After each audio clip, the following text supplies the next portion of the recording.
Good morning, world. Not good morning. It's 9 o'clock at night on Midwest, East Coast time in the Midwest.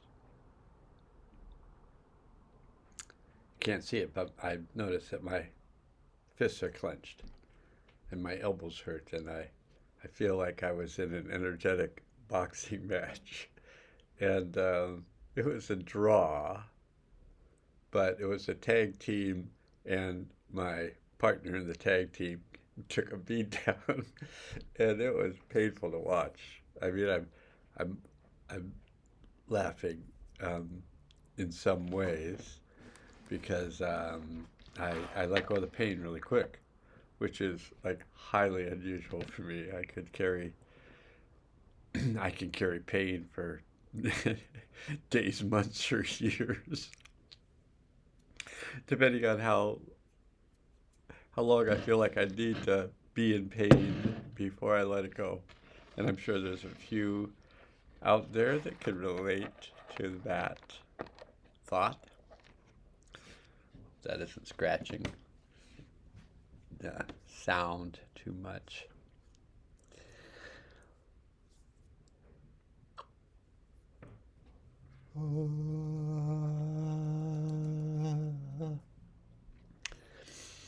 I'm wearing my crooked glasses. I like my crooked glasses. They're just kind of as goofy as I can sometimes feel. And I'm feeling goofy, which is kind of remarkable in that I've been working with a situation where I'm going to just come right out and admit it, where I have been attempting to rescue. I think the term rescue, and I take the term attempt, so I think those are really good words to use in what I've been doing. And so I'll describe it. I've been attempting to rescue a very dear friend of mine from his family. And to take him into a situation where he's with another portion of his family. If he didn't have a dog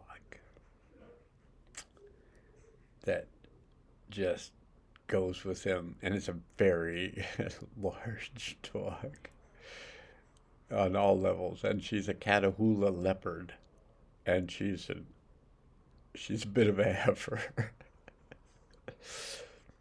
but she's his partner in crime. They don't do a lot of criminal activities, but they really are just like tied to the hip, so to speak. Lovely dog. He's a very sweetheart. So is the man. He's a very sweetheart. And the man and his dog, and they're just bonded in just really good ways. And she was never trained. He's not a trainer of dog. He's a person who just expects dogs to understand what he wants them to do, and they do it. This is not one of those dogs. It's a dog led by her nose. Dig, dig, dig, dig, dig, dig. I don't care how old she is. She's got to be 9 by now. And she gets a scent, and then she just wants to dig down to wherever that creature is in the ground. And she could go to China. Anyway, her name is Maya, and his previous dog was Mika. So he's really, and it's not Maya, it's Miya. I don't know why that makes a difference, but I guess it's not an illusion. She's not an illusion. She's a bit of a tank. Very sweet though. I was there when she was adopted, and we were at the Humane Society in Ann Arbor, and we, saw this puppy, and we asked if we could be in the playroom with this puppy. And this puppy went back and forth between us, and she was like, she wasn't very old. Maybe, I don't know, they usually let puppies out, 8, 10 weeks old, and she wasn't much more than that. And she was a little thing and skinny and frolicky, and she was just like a little newborn deer or goat, just frolicking around. She was coming between me and getting some pets and going to him, and getting some pets and coming back to me and getting some pets and going back to him. And then she finally looked at me and she said, "Okay, I choose him." And then she just went and stayed with him. And I said, animals are so knowledgeable. Because she didn't know who was picking a dog. She just knew who her person was. And I looked at him and he goes, "Well, I guess she's mine." But when we got in the car, she let me hold her. And so I held her with her head out the window, making sure she didn't jump out the window. But I held her with her head out the window, and she had those hound dog ears flopping in the wind, and she was just snuggled up and just so happy to be home. And she's been that way for 9 years. What a sweet dog. So boy, hard to believe this Wednesday. I think it says it's Wednesday. It's hard to believe that it's Wednesday because, man, I feel like I've lived a year in the past week. Whew. It's been pretty intense. And vibrationally, and you were probably experiencing it too. The energy on Tuesday was just like, whoa, this is just so intense. And then Wednesday, it was like, boom, new reality. It felt like it got so peaceful. And sometimes there used to be a process. So I studied neurolinguistic programming for 7 years. So I'd say it was in the 86 to 93 period of time. And one of the processes we used to do, so neurolinguistic programming could be used for a lot of different things, but it was basically about communication and change. So one of the processes we would do was called, I don't remember what it was called. Obviously, it reflects my lack of mushrooms lately. I mean, just the lion's mane and the brain function mushrooms. I've just been too busy and just not focused on that aspect of my brain function because I've been working with a person with like diminishing brain function. Kind of got off track. Sometimes you have a point that's just gone.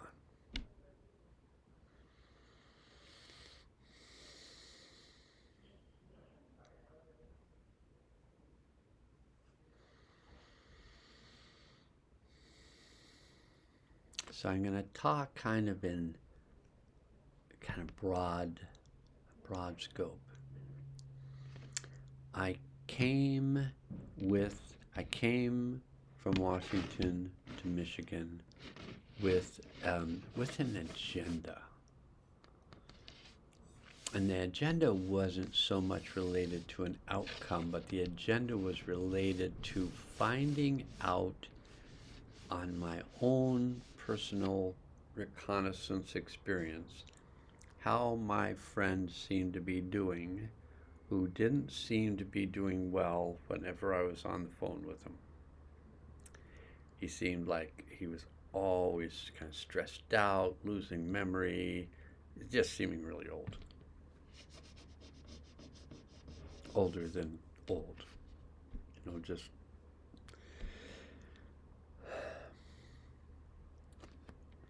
and obviously decrease in mental function.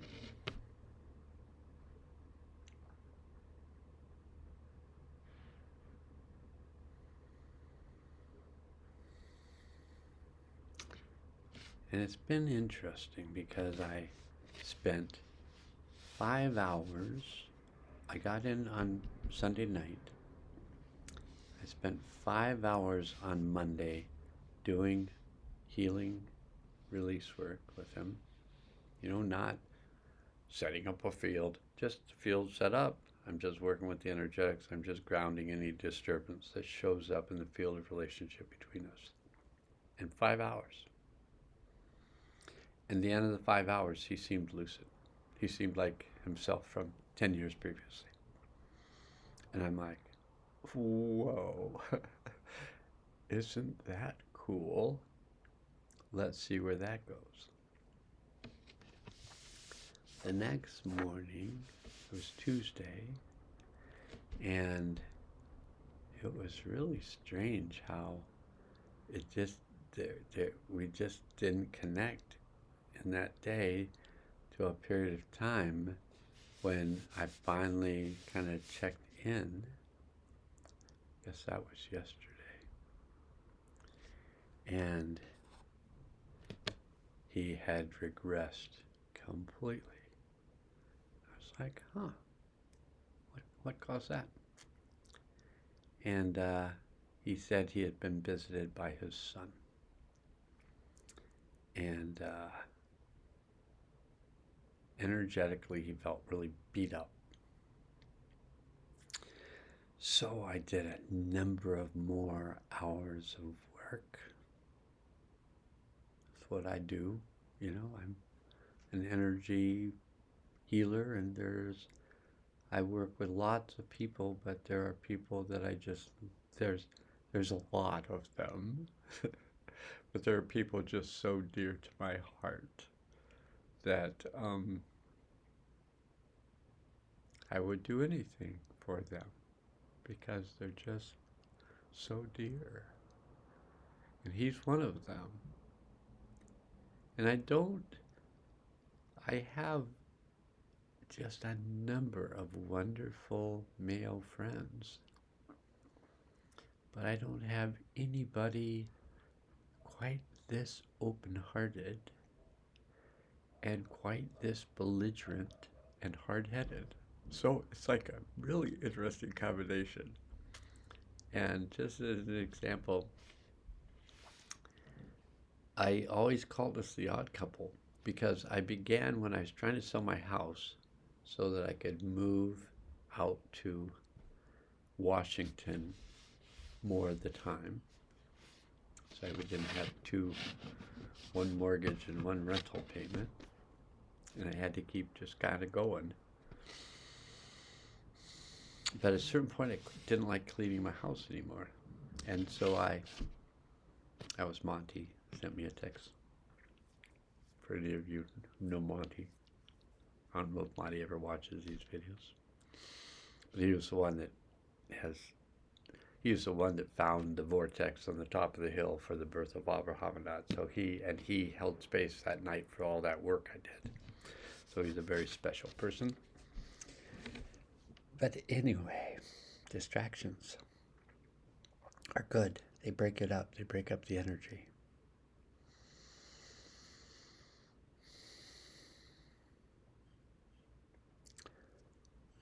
So last night he felt so bad to me that I've been staying in a really nice. I have the upstairs suite in the house that my stepdaughter and her choreographic partner were given as part of their payment for their choreographing at the University of Michigan School of Dance or something. But it's a really wonderful. I mean, I've got 2 beds up here. If it wasn't for the dog, I could just move Kim in here. But I can work with him all night from a distance because I'm a distance healer. So he doesn't have to be here, but yeah, and there's stairs that he would have to navigate. And anyone who knows him, they're good. It's just sad, but it's funny. So I brought him over here yesterday to get him out of his house and get him out of that energy. Uh, or it was this morning. I can't keep track of time. I brought him over this morning to just have him be in a more healing space than his place was feeling. And I hear a thump, and I turn around, and he's on the floor. He had tripped coming into the house and fallen down, and I'm like, oh, geez, is it really that bad? I think it's that bad. And then he said, man, I've done that a few times over the last few months. And I'm like, okay, I'm okay. A few times in a few months. Okay, it's not ideal, but it's not like something he's been doing on a regular basis. So that made me feel better. And he said, nothing's broken, and I'm like, that's another good thing. But I'm getting a sense of humor. And I'm getting a flexibility that I've never had, because I've, in my life, been very goal oriented. And so I see something that I want to achieve, and then I kind of have eliminated any obstacle in my way until I achieved it. Sometimes it was people, I, I would describe myself as a kind-hearted person, um, driving a truck, like a vehicle that just kind of, oh, did I run over someone? I didn't see them. It's not my state anymore, but and it wasn't I was climbing over people to get to the top. It wasn't about the top. It was about what I felt like I needed to learn to get to a place in consciousness that I could do something I knew I needed to do, but I didn't know what it was. But I always felt, and I think it came out of a fear of being a failure, I always felt like I had to be the best at whatever I did. And, you can't become the best at everything, or I couldn't become the best at everything. Somebody can. I don't know them. But by setting that as a site to be the best at something, you get really good at it. And you get better than most, because I don't think most people are setting being the best as their goal. And that was taught by my, hairstyling instructor in Beverly Hills hair salon called Mogi's. And Mogi is Japanese, and it's Shoichi Mogi, M-O-G-I. And when he was my instructor and he was my teacher in Mogi's, the Beverly Hills hairstyling salon, and he's still teaching. You can look him up, Shuichi Mogi. He's still teaching and working in Beverly Hills. And I studied with him in 73. So, 73, 83, 93, 2003, 2003, 50 years ago. And he's still kicking it. Still, I think he's probably got a YouTube channel, but you can look him up. Wonderful human being. And when he was interviewing me, so I had to compete with 17 people for the position of his assistant, which means you washed their hair and you blew dry it after he cut it. And if you didn't do it well, you did it again. And he was a perfectionist, and he demanded perfection. He was perfect for me. I was pretty OCD about, I have to do it perfect. What's perfect? And if I didn't do it perfect, he'd hit me with a very large comb. It was painful, but it was good. It was like such Zen haircutting, It was like your stance was bad. It's like, balance, whack. I don't know why I liked it. I didn't like it beaten up. by my older brothers, but I, I deserved those whacks when he gave them. But anyway, when he sat me down as part of the interview process after I'd done the haircut that I was doing, knowing I was competing with 16 other people, so there's 17 people that wanted this position. None of us knew what we were going to get paid. We just knew we were going to be working with, well, it turned out that it was the best haircutter in the world because he won the Olympics, haircutting Olympics in '72, which you can also look up.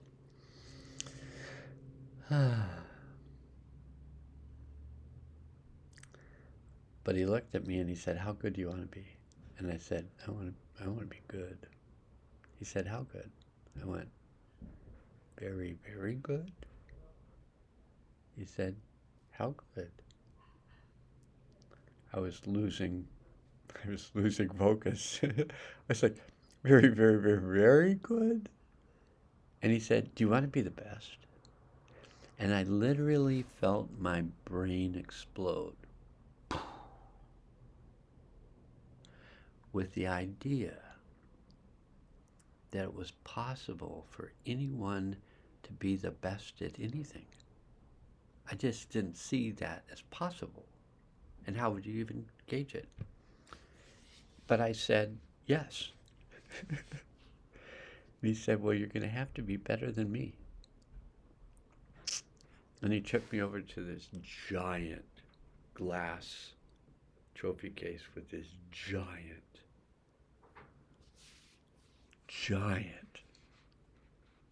trophy that said 1972 Olympic gold medal. I think it turned out that it was a team medal, the gold medal, but they each got one. So he wasn't the individual that I thought he was the individual best, but his team was the best of the groups that were competing. And then he individually, I think, was the silver medalist. Whatever it was, he was one of the best in the world. He perceived he was the best in the world, and I just didn't doubt it. I stayed with him for a year. I became one of the best in the area. I really, for whatever reason, he wasn't that much older than me. I think at the time, 73, I was 22, and he was maybe 26 or 27, but it seemed so much older, and he had his own salon, and people working for him, and he was just really, he was really samurai, if that was Japanese, I think it was. He was just samurai with his scissors. It was so fun. And then I got a job. Then I got a high-paying job in Pasadena as a hairstylist and the lead trainer initially of men's haircutting, and then the lead trainer a few months into it of all haircutting. And so I got to train people in the Mogi way. Wow, so lucky. I just scored. It was just like such a series of amazing sequences that let me be in the perfect place at the perfect time doing the perfect thing.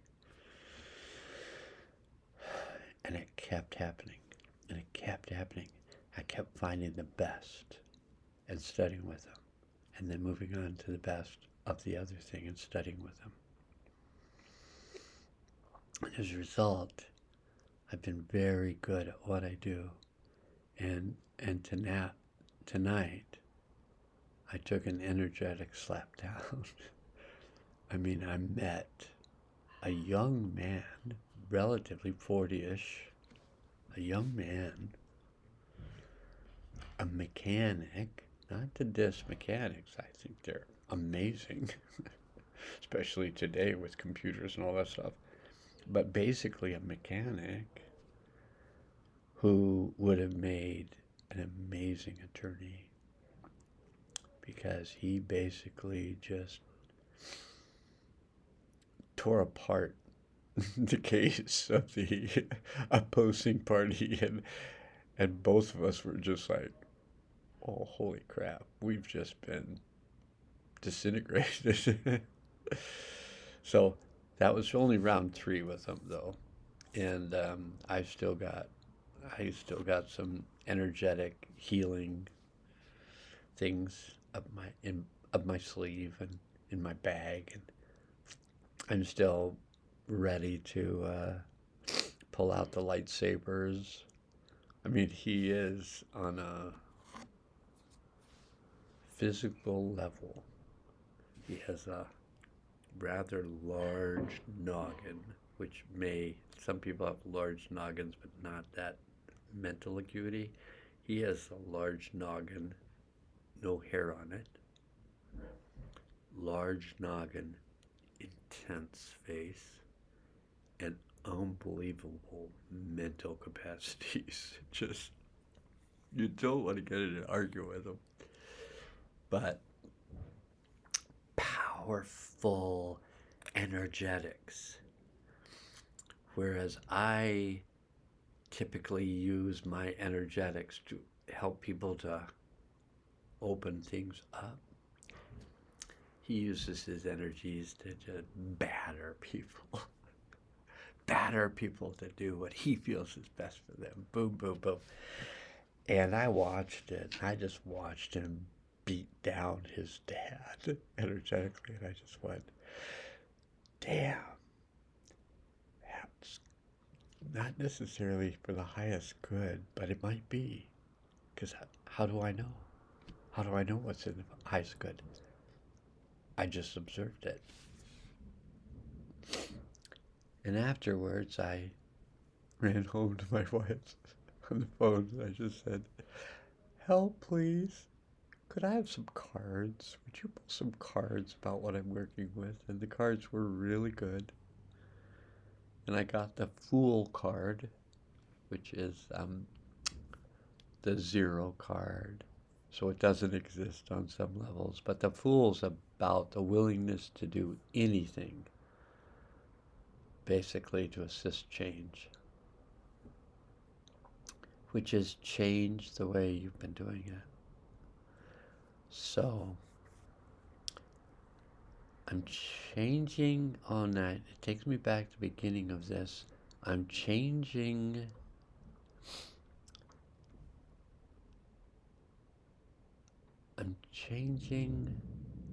holding an outcome, any kind of an outcome.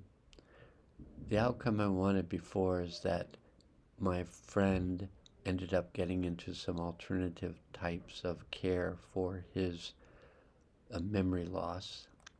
I have him on basically a mushroom pack of 6 different mushrooms that are all about healing the nerve system and the brain. I've had him on that for a while. I don't see like that's enough for a number of my friends. For two other of my friends, it's basically turned them completely around, and they're a little older even. So my one friend is 80, and he was the person that was the startup vineyard that I worked on his vineyard for 2 years before I went down and became a hair cutter. So that was 70 to 72. And I talked to him on the phone, and he was like losing his memory, and he was like, oh yeah, he's seemingly really out of it. I talked to him about mushrooms and like the ones that I thought were really useful. And I talked to him maybe 6 weeks later, and it was like his mental health was like it was when he was 26 and I was 19, and he was just really bright, and he was bright again. And I said to him, what have you been doing? He goes, what do you mean? I go, well, you seem like completely functional in the brain department. What have you been doing? He said, I've been doing the lion's mane. I said, that's it? He goes, yeah, every day. And I go, "Are you aware of how sharp you are again?" And he goes, "Huh, I hadn't thought about it. Yeah, I am aware of that." I'm like, holy crap.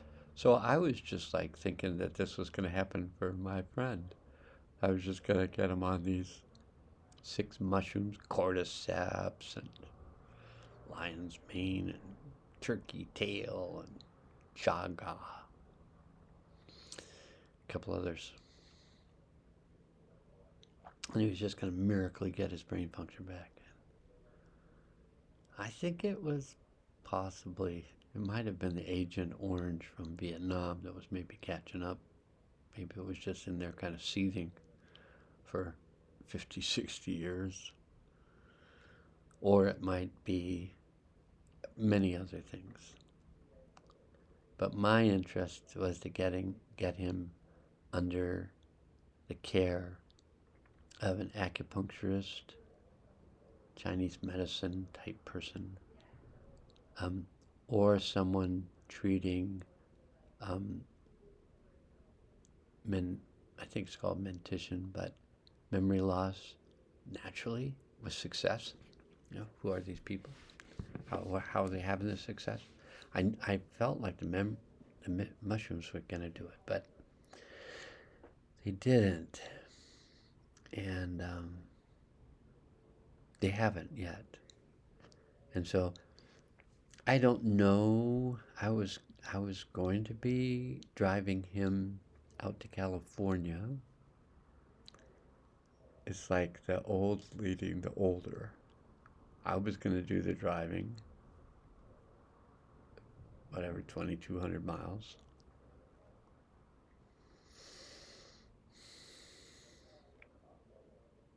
Get him to Southern California. Get him to his younger brother who's a nutritionist.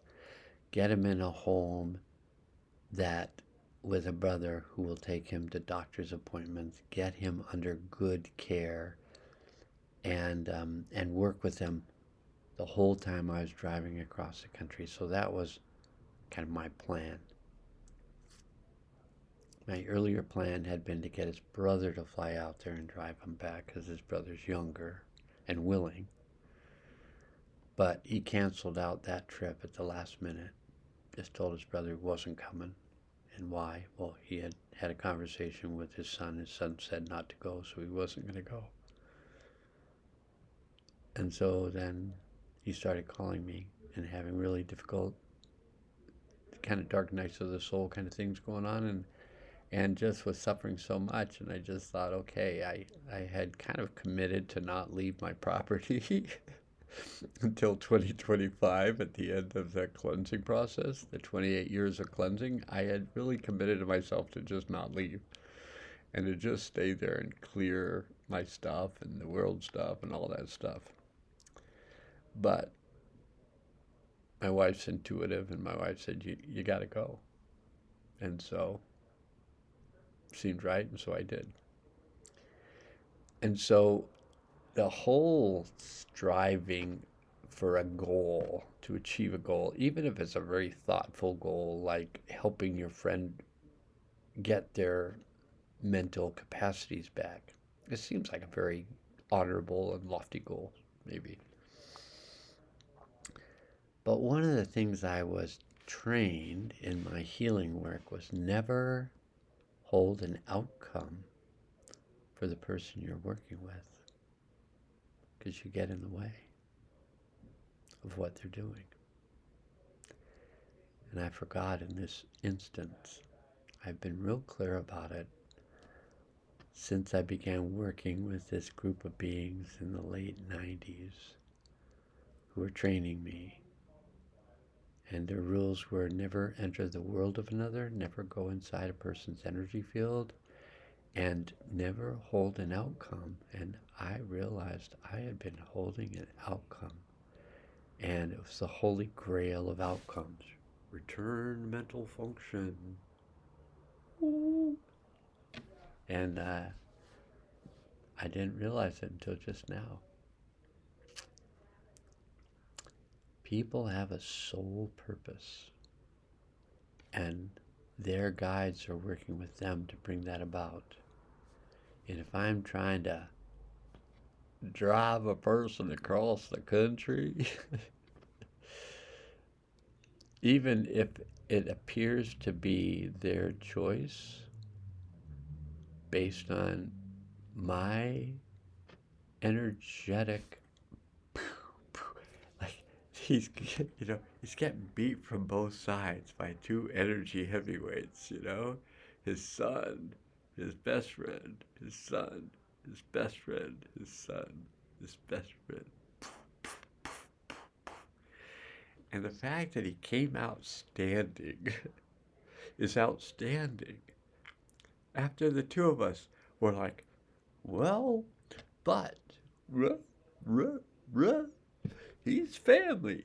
He's family. Whatever. And I'm like, I've been working with his healthcare for 20 years. And then I would think, yeah, and he's losing his mind. It's not a good selling point of what you're trying to sell. And what are we trying to sell? And why are we doing the things we do? To support others to have the experience they're supposed to be having without determining what that experience is that they're supposed to be having. Wow, I learned a lot today, and tomorrow's another day, and tomorrow is, I think, the 7th, and I'm here till the 18th. So I have 11 more days to hold space for a loved one's healing without holding an outcome. I'm giving it up. I'm giving up my goal for my friend so I can recognize what his goal is for himself. Oh, thanks for letting me share that, and for being present with me, being present with you, because we're working with a lot right now, and I'm just so proud of us for all that we're working with and all that we're awakening to. All right, with that, just one more expression of appreciation, and namaskar.